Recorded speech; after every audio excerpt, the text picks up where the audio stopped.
Good morning, good afternoon, good evening. Welcome wherever you are tuning in from around the world. Do let me know in the comments so I can see who you are, where you are, and where you are tuning in from.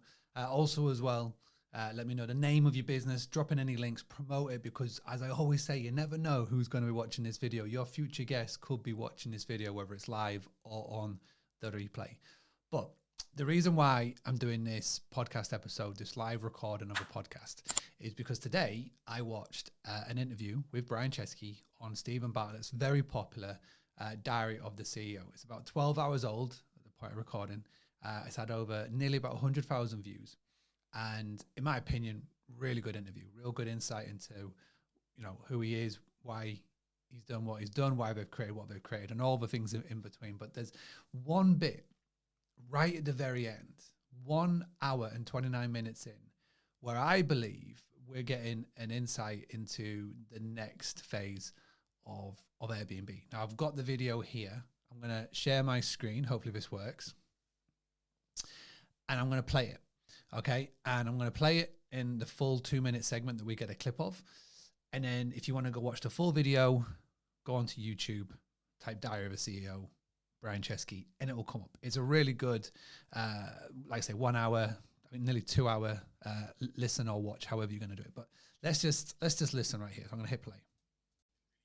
It's with the founder. You've gone through a lot of personal changes over the last couple of years, and that's sort of inspired the next chapter of Airbnb, it seems, about connection and being more than just people renting out their houses. What is that next chapter for Airbnb? So I think when people see Airbnb on the surface, they see homes. Most of those homes are empty. And the reason you book them is because you can save money. Maybe you can live like a local. You can have these really cool, memorable vacations. But it's a space. And I think that the center of gravity of Airbnb, over time, I like to shift from the spaces to the people.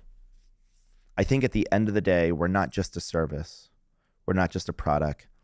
I think what I'd like Airbnb to become is more of a community, more of like a global travel community.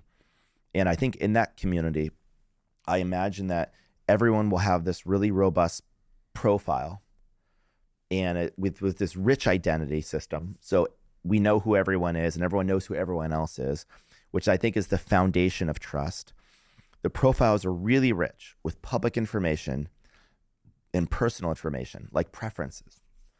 And you come to Airbnb not just to find a space, but because Airbnb, the app, the brand, the company, you feel like it really knows you and understands who you are and really what you want. And maybe initially for travel, but eventually you could go beyond travel. And then... Okay, so that little segment there was very telling to me. And everybody that has been on the app, on the website in the last couple of months, you will know that the profile section, now your profile section, the bit where you put all your information in, that has changed drastically. It used to be you put your profile picture, little bio, and that's it. Now you can add your likes, your dislikes, and that's only going to get more intense over time.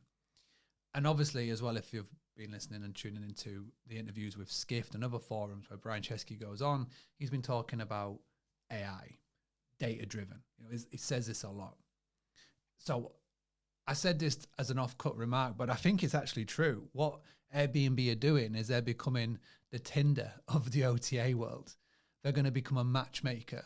So your future potential guest, doesn't matter whether it's number A, number B, or number C. Me is going to be different to you that's watching it at home. So, for example, I can see Dave's watching. I can see Jonas is watching with me.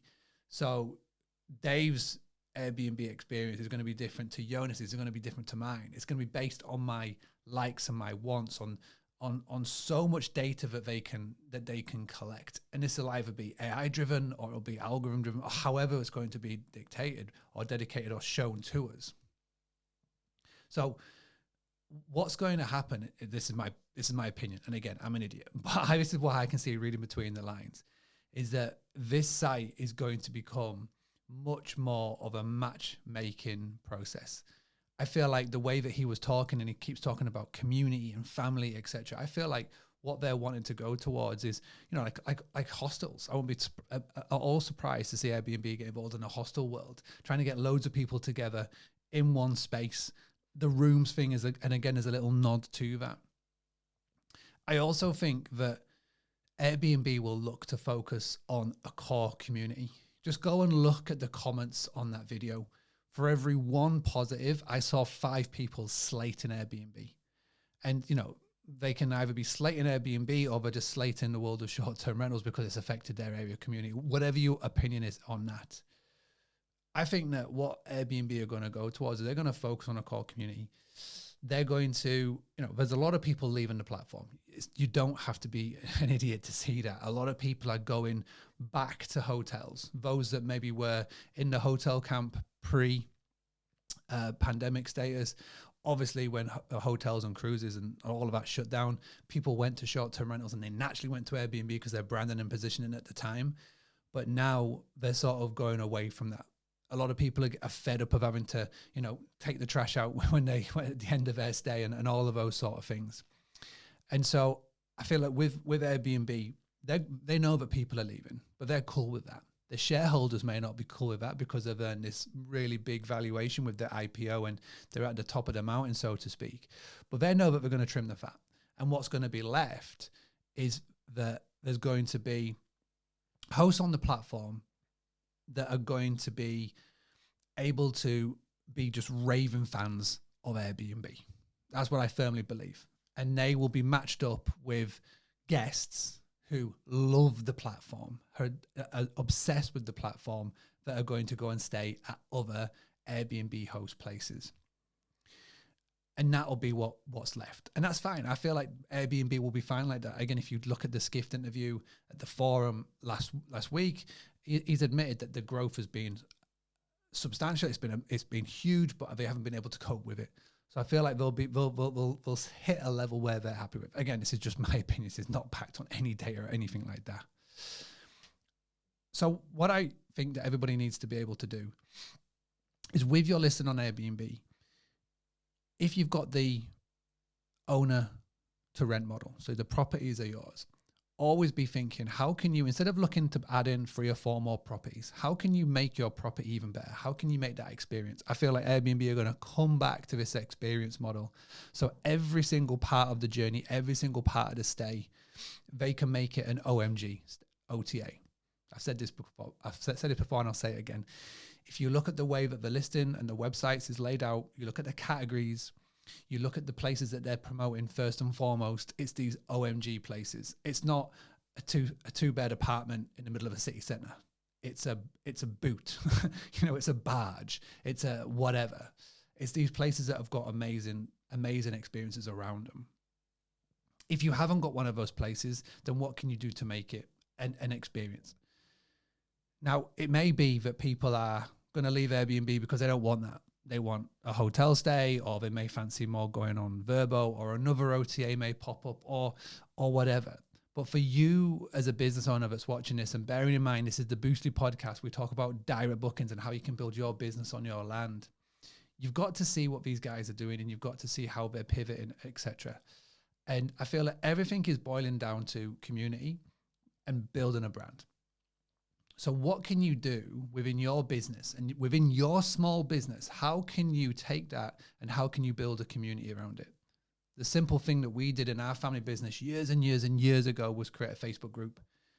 We called it the VIP Granary Yard Group, and we added our guests into it. And they were able to share pictures and stays and reviews and places that we went. And we built a super fans and a community around that. A great couple of books that you can check out if you want to dig into this a little bit further. There's a book called Super Fans by Pat Flynn, Super Fans. And there's also a blog by Kevin Kelly called 1000 True Fans.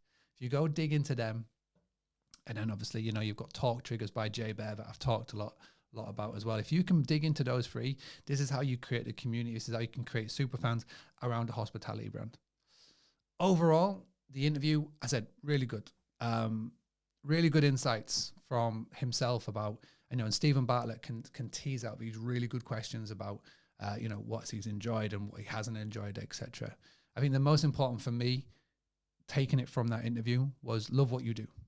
You know, embrace the journey, not the destination. He speaks about how, you know, he had that $100 billion valuation and he just felt lonely because he hadn't got the people around him to be able to celebrate it with, which was kind of sad. So those are my takeaways. But this, as always, in the podcast is where I pass the conversation on to you, the conversation on to you. Number one, have you seen the podcast? Have you watched the podcast? What's your thoughts? What do you feel of it? If you want to go and check out the full video, just go and search it on YouTube. It's literally everywhere on there. Getting 100,000 views. It's very, very popular. And then Lee, come back into the comments and let me know what your thoughts are. What do you think is the future of Airbnb? What do you think the future is of that platform? Either good, bad, or everything in between. Having a blast, gonna get it on the Bruce Lee podcast. Bruce Lee like Bruce Lee, cause it's so hard and the T is loose leaf. Making up those rhymes, don't write it, just do it loosely.